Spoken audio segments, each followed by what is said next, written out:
Shalom Bapak Ibu Saudara sekalian, kita berjumpa kembali dalam acara Menerima hari ini. Tentu saya harapkan di tahun yang baru, tahun 2023 ini, kita semua berada dalam keadaan yang baik, dalam pemeliharaan daripada Tuhan, dengan keyakinan bahwa Tuhan tidak akan pernah tinggalkan kita ketika kita melangkah bersama dengan Tuhan di tahun yang baru, tahun 2023 ini. Mari kita buka acara Menerima hari ini dengan doa. Terima kasih Tuhan kalau Tuhan masih memperkenankan kepada kami untuk kami boleh berjumpa kembali dalam acara Menerima hari ini. Tentu Tuhan, kami punya keyakinan bahwa Tuhan tidak pernah tinggalkan kami. Tuhan tidak akan pernah membiarkan kami. Engkau adalah Allah Immanuel yang selalu menyertai kami. Terpujilah namamu Tuhan, di dalam nama Tuhan Yesus Kristus kami melepaskan doa kami dan mengucap syukur. Shalom Bapak Ibu Saudara sekalian. Topik yang akan kita bahas kali ini adalah berjudul sikap dalam menjalani tahun baru. Sekali lagi, topik yang akan saya bahas kali ini adalah sikap dalam menjalani tahun baru. Paling tidak kita minimal ada 2 sikap yang harus kita miliki di dalam kita menjalani tahun yang baru, khususnya tahun 2023 ini. Yang pertama adalah sikap mengucap syukur atas pemeliharaan Tuhan.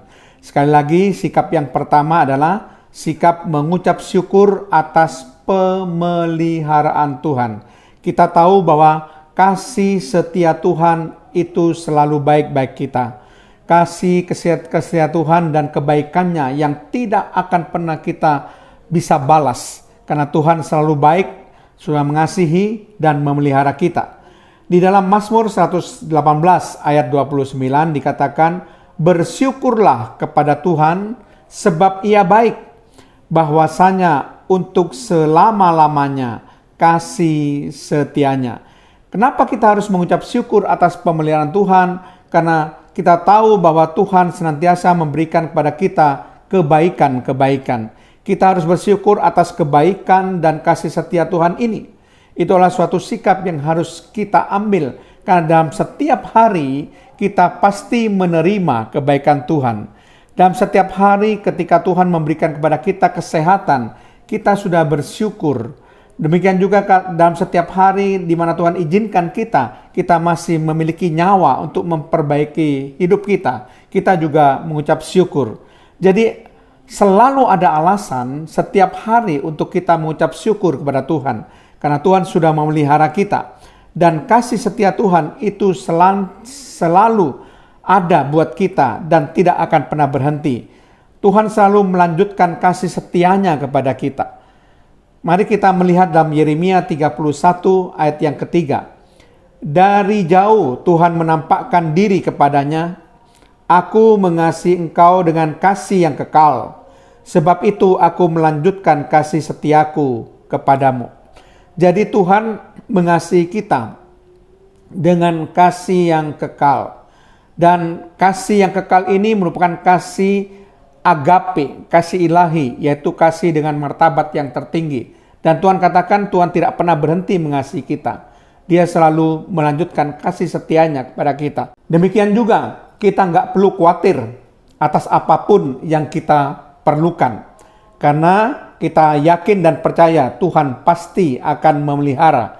Karena Dia mengasihi kita. Dalam 1 Petrus 5 ayat yang ke-7 dikatakan, serahkanlah segala kekhawatiranmu kepadanya, sebab Ia yang memelihara kamu. Jadi Tuhan senantiasa memelihara kita. Jadi tidak perlu kita merasa khawatir. Khawatir akan kebutuhan hidup kita sehari-hari, tentang apa yang akan kita makan, apa yang akan kita minum, apa yang akan kita pakai, itu tidak perlu lagi kita khawatirkan. Karena Tuhan akan memelihara kita. Demikian juga kita nggak perlu khawatir tentang hari depan kita. Ya akan hari esok. Karena Tuhan juga memperhatikan hari depan atau masa depan kita. Kalau kita membaca di dalam Amsal 23:18 dikatakan, karena masa depan sungguh ada dan harapanmu tidak akan hilang.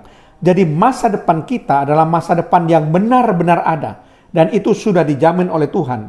Bukan masa depan yang masih kabur, tapi masa depan yang sungguh-sungguh ada. Dan harapan kita akan masa depan kita tidak akan hilang. Demikian juga di dalam Yeremia pasal 29 ayat yang ke-11 dikatakan, sebab aku ini mengetahui rancangan-rancangan apa yang ada padaku mengenai kamu. Demikianlah firman Tuhan, yaitu rancangan damai sejahtera, bukan rancangan kecelakaan, untuk memberikan kepadamu hari depan yang penuh harapan. Jadi jelas, hari depan kita adalah hari depan yang penuh harapan. Rancangan dari Tuhan untuk kita adalah rancangan damai sejahtera, bukan rancangan kecelakaan. Itu sebabnya kenapa kita selalu harus mengucap syukur atas pemeliharaan Tuhan. Bahkan Tuhan katakan dalam Filipi 4 ayat 19, Allahku akan memenuhi segala keperluanmu menurut kekayaan dan kemuliaannya dalam Kristus Yesus. Perhatikan di sini, Allah sudah memberikan janjinya dalam firman Tuhan. Allahku akan memenuhi segala keperluanmu. Jadi tidak ada yang perlu kita khawatirkan akan kebutuhan kita, baik kebutuhan secara jasmani kita, sandang, pangan, dan papan, atau kebutuhan masa depan kita. Semuanya Tuhan sudah atur. Saya percaya Tuhan yang penuh kasih itu akan senantiasa mempersiapkan masa depan yang baik, masa depan yang penuh harapan kepada kita. Jadi Bapak Ibu Saudara sekalian, mari kita senantiasa hidup dengan hati yang selalu diisi dengan ucapan syukur kepada Tuhan. Nah, sikap yang kedua yang harus kita miliki itu adalah keyakinan akan masa depan. Keyakinan akan masa depan kita. Karena kita memiliki dasar pengharapan kita, satu-satunya adalah Yesus Kristus. Dan Yesus Kristus tidak mungkin berdusta. Dalam 1 Timotius pasal yang pertama, mari kita lihat ayat yang pertama dikatakan, dari Paulus,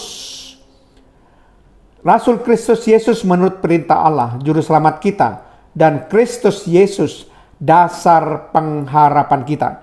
Jadi Yesus Kristus menjadi dasar pengharapan kita. Kalau Yesus sudah menjadi dasar pengharapan kita, tidak ada yang perlu dikhawatirkan. Karena kita pasti akan dipelihara oleh Tuhan Yesus. Tanpa Yesus tidak ada pengharapan. Dalam Efesus 2 ayat yang ke-12 dikatakan bahwa waktu itu kamu tanpa Kristus, sekali lagi tanpa Kristus, tidak termasuk kewargaan Israel dan tidak mendapat bagian dalam ketentuan-ketentuan yang dijanjikan, tanpa pengharapan dan tanpa Allah di dalam dunia. Jadi ayat ini mengatakan tanpa Kristus itu tanpa pengharapan. Itu sebabnya Kristus selalu menjadi pengharapan kita. Tidak ada satupun yang perlu dikhawatirkan. Tuhan pasti akan memelihara kita dan Tuhan pasti akan menjamin masa depan kita. Jadi kita harus punya keyakinan dalam masa depan di mana kita akan menapak dalam tahun 2023 ini. Kita pasti akan diperhatikan Tuhan. Kita pasti akan dipelihara dengan Tuhan. Masa depan kita pasti dijamin oleh Tuhan. Saya akan tutup dengan pernyataan William Katz. Harapan di dalam Kristus adalah harapan yang pasti dan berlimpah seperti sungai yang mengalir. Sekali lagi, William Katz mengatakan harapan di dalam Kristus adalah harapan yang pasti dan berlimpah seperti sungai yang mengalir.